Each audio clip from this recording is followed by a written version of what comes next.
Llegados a este punto, es el momento de explicar el proceso de la reencarnación, bajo 3 enfoques principales: el biológico, el psicológico y el espiritual.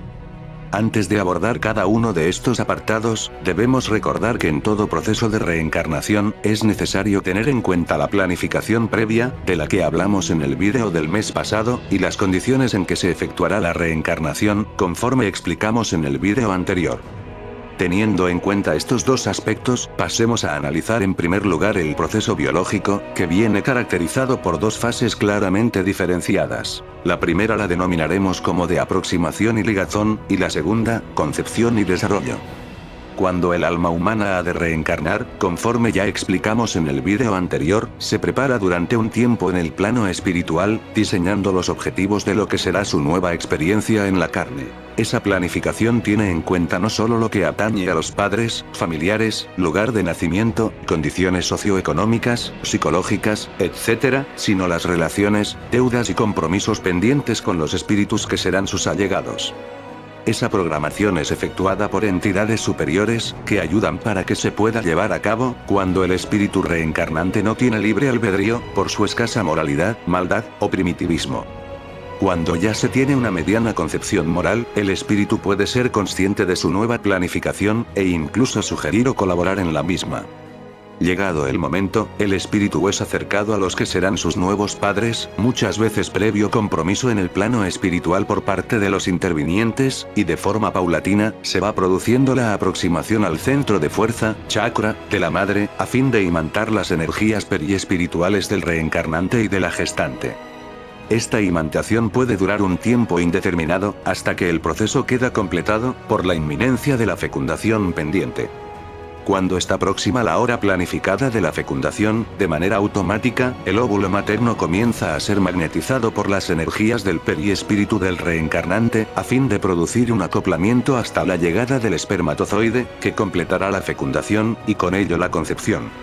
Al mismo tiempo, el periespíritu del reencarnante va reduciendo su tamaño, hasta acoplarse definitivamente al molde que constituirá su nueva morada, la célula resultante o cigoto, que inicia el proceso de desarrollo y división celular a partir de la concepción.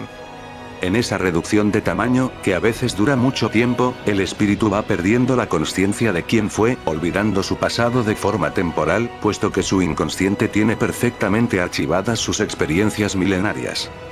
Es como una anestesia de la memoria consciente, que le impide recordar su pasado temporalmente durante la vida física, a pesar de guardar íntimamente todas sus vivencias anteriores.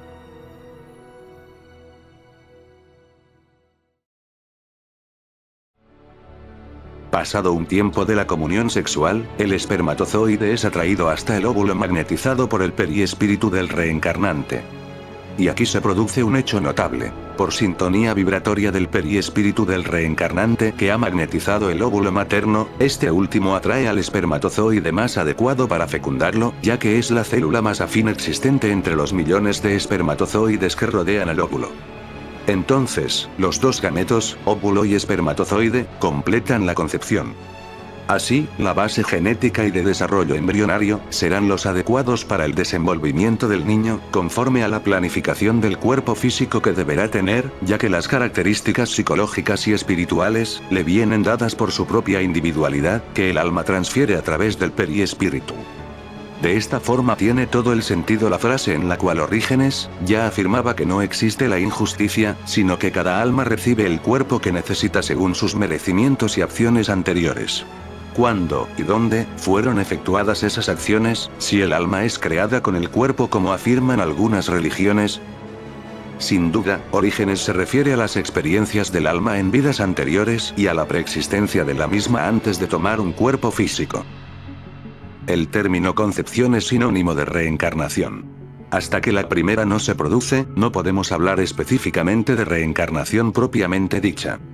Este punto de partida es muy importante desde el punto de vista ético-moral, cuando hacemos referencias o buscamos respuestas éticas, a dilemas como el aborto, las manipulaciones de células embrionarias, los anticonceptivos, etc.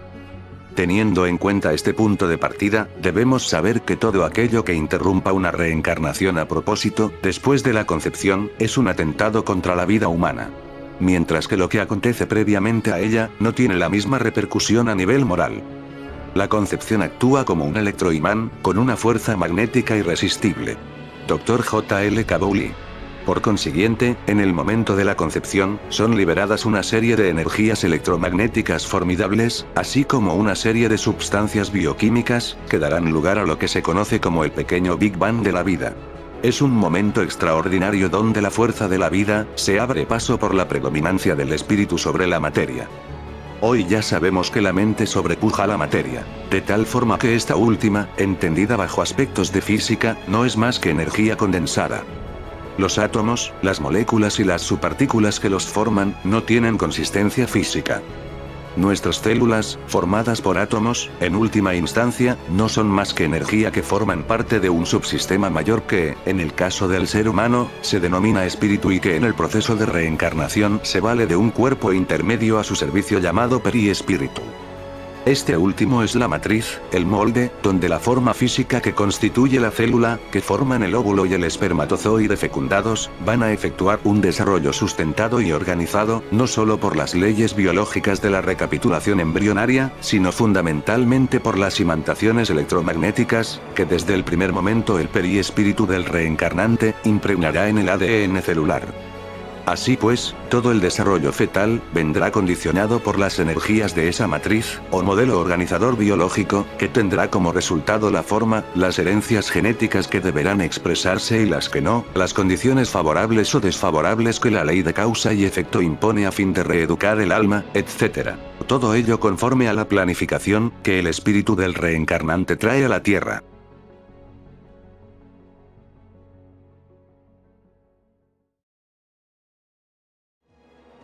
En cuanto al proceso psicológico, en la fase de reencarnación, acontece un hecho relevante. La estructura psicológica del individuo pertenece al alma, no es material. Y esta estructura le acompaña durante las distintas vidas en la Tierra, acertando o equivocando sus cualidades, en base a sus actuaciones mediante el libre albedrío del que dispone. Personas equilibradas y armonizadas psicológicamente, es difícil que tengan trastornos de comportamiento, o conflictos existenciales, puesto que sus pensamientos y emociones, están acordes con su sentido existencial y su propósito de vida. No obstante, el hecho relevante, psicológicamente hablando, para el espíritu que reencarna, es la influencia del psiquismo materno durante el proceso. La conciencia de la madre durante el embarazo, es la oportunidad de reactivar esquemas psíquicos preexistentes en la psique del niño, como consecuencia de sus vidas pasadas. Dr. R. J. Wohlger. Como bien afirma el Dr. Wohlger, la gestante permite al reencarnante, reactivar su estructura psicológica ya preexistente en su inconsciente, como resultado de sus experiencias pasadas. Y a pesar de que en el desarrollo posterior, en los primeros años de vida, el entorno, la educación, las relaciones familiares y sociales, la gestión de las emociones, etc., tendrán una importancia capital en el futuro de la persona. Sin embargo, la huella psicológica que el espíritu trae de vidas anteriores, se encuentra tan indeleblemente grabada en su inconsciente, que en cualquier momento puede condicionar comportamientos o acciones saludables o enfermizas, según haya sido su desarrollo, o equilibrio psicológico y espiritual. Las grandes aportaciones de Freud y Carl Gustav Jung, acerca del conocimiento del inconsciente del ser humano, son confirmadas por la reencarnación en un doble aspecto. Por un lado, el inconsciente es una fuerza tan poderosa que, como afirmaba Freud, prácticamente el 95% de nuestra experiencia, viene dirigida por él mismo. Mientras que solamente un 5% de nuestra actividad, se realiza de forma consciente. Esto significa que nuestro acervo y herencia ancestral, de vidas anteriores e incluso de experiencias prenatales o infantiles, condicionan nuestra estructura psicológica durante el resto de la vida, haciéndola equilibrada y dichosa, o atormentada y enfermiza. Por los complejos, fobias, traumas, y otras deficiencias psicológicas, que se manifiestan en la edad adulta, derivados de la herencia que cada uno lleva impregnada en su alma, y no en sus genes.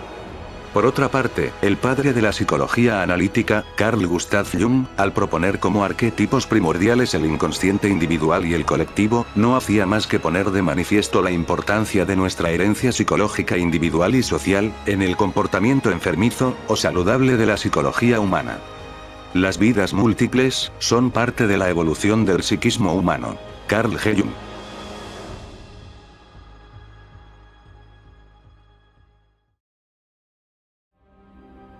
Tal como vimos el mes pasado, el modelo organizador biológico, perispíritu, organiza y sustenta el desarrollo y argamasa celular, desde el momento de la concepción. Pues lo mismo acontece con el proceso psicológico.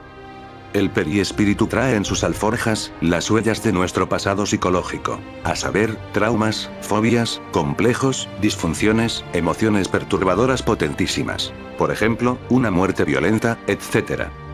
Todas forman parte de nuestro acervo personal, y todas pueden aparecer con el tiempo, en la vida de una persona a partir del proceso reencarnatorio, condicionando nuestro carácter, y marcando fuertemente nuestro proceso vital.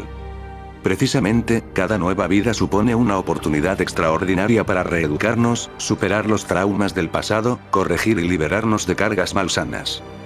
Como la conciencia de culpa, proveniente de actos delictuosos del pasado que quedaron sin sanción, y que la conciencia personal revive. La baja autoestima, la tendencia a la melancolía o depresión, la falta de sentido existencial, etc. Solo una reeducación moral en los valores superiores de la vida, amor, perdón, caridad, etc., dignificada por el trabajo y el servicio al prójimo, que son los valores del espíritu, constituyen el antídoto y la terapia adecuada, para enfrentar los retos psicológicos y espirituales adversos, que conspiran contra nuestra paz, nuestra salud mental o emocional, y la conquista de una vida plena y feliz. Por ello, abordamos a continuación el proceso espiritual, solamente en unos pocos aspectos, pues no podemos enumerarlos todos. En el momento de la reencarnación el espíritu pierde el olvido temporal del pasado, pero a nivel inconsciente sabe perfectamente cuáles son sus objetivos a desarrollar en la nueva vida que comienza. El espíritu reencarna y no es tan fácil, como podría suponer, alcanzar esta oportunidad. El Maestro Jesús afirmaba: aquello que ates en la tierra, deberás desatarlo también en ella. Hace referencia al hecho, de que todo lo que hacemos mal, debemos repararlo, previo arrepentimiento y con el pago íntegro de la deuda contraída, por los actos de amor que la atenúan. Esto es la ley de causa y efecto. La ley del amor, permite rebajar para bien, las consecuencias de los actos delictuosos cometidos en vidas anteriores. Por ello, todo proceso de reencarnación supone para el espíritu, un acto de misericordia divina. Una bendición que Dios nos concede, no por nuestros méritos, sino por la necesidad que tenemos de progresar espiritualmente, restablecer relaciones de amor donde había odio, perdonar donde había sentimientos de venganza, auxiliar y ayudar al prójimo donde solo había egoísmo personal.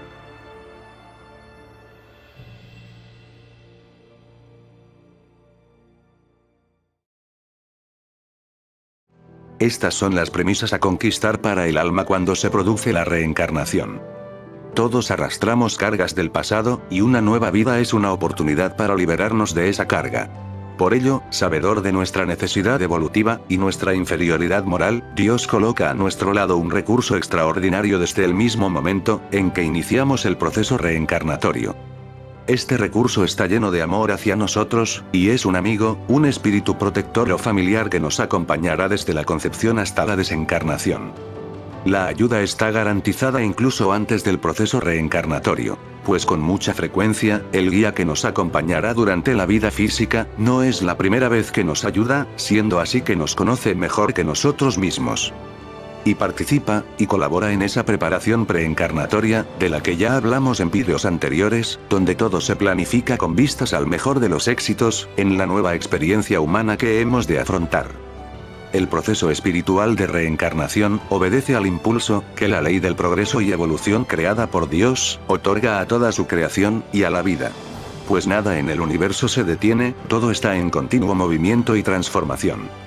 El espíritu humano fue creado para la felicidad, y como tal, bajo el libre albedrío que se nos ha concedido, las leyes espirituales que dirigen el proceso evolutivo y reencarnatorio, impulsan de forma continua al alma humana, en la dirección adecuada de la plenitud y perfección relativa, que todos alcanzaremos algún día. En ese impulso, debido a las conductas y decisiones equivocadas, nos estancamos en los vicios y pasiones, perdiendo un tiempo precioso, que la reencarnación restablecerá para nosotros mediante las pruebas compulsorias y de sufrimiento, que nos harán reaccionar y volver a nadar de nuevo en la corriente del río de la vida. Aquella que está marcada por las leyes del espíritu creadas por Dios para beneficio del ser humano. La misericordia divina, alcanza la máxima expresión para el alma, al otorgar la posibilidad de reencarnar para el hombre. Y a pesar de las dificultades y obstáculos, todos, antes o después, llegaremos al destino prefijado por esa grandiosidad cósmica. Ese amor y misericordia infinitos, creador y fuerza suprema del universo, al que en nuestro lenguaje pobre e imperfecto, denominamos Dios. Muchas gracias por su atención. Bendiciones mis amados.